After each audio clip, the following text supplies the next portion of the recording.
Jude, serviteur de Jésus-Christ et frère de Jacques, à ceux qui ont été appelés, qui sont aimés en Dieu le Père et gardés pour Jésus-Christ, que la miséricorde, la paix et la charité vous soient multipliées.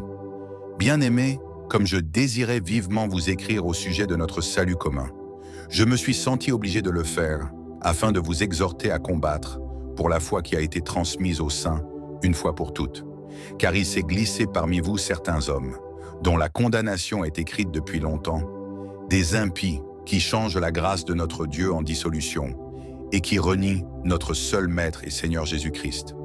Je veux vous rappeler, à vous qui savez fort bien toutes ces choses, que le Seigneur, après avoir sauvé le peuple et l'avoir tiré du pays d'Égypte, fit ensuite périr les incrédules, qu'il a réservés pour le jugement du grand jour, enchaînés éternellement par les ténèbres, les anges qui n'ont pas gardé leur dignité, mais qui ont abandonné leur propre demeure, que Sodome et Gomorrhe et les villes voisines, qui se livrèrent comme eux à l'impudicité et à des vices contre nature, sont donnés en exemple, subissant la peine d'un feu éternel. Malgré cela, ces hommes aussi, entraînés par leur rêverie, souillent pareillement leur chair, méprisent l'autorité et injurient les gloires. Or l'archange Michel, lorsqu'il contestait avec le diable et lui disputait le corps de Moïse, n'osa pas porter contre lui un jugement injurieux, mais il dit que le Seigneur te réprime. Eux, au contraire, ils parlent d'une manière injurieuse de ce qu'ils ignorent, et ils se corrompent dans ce qu'ils savent de naturellement comme les brutes. Malheur à eux, car ils ont suivi la voie de Caïn, ils se sont jetés pour un salaire dans l'égarement de Balaam, ils se sont perdus par la révolte de Corée. Ce sont des écueils dans vos agapes, faisant impudemment bonne chère, se repaissant eux-mêmes.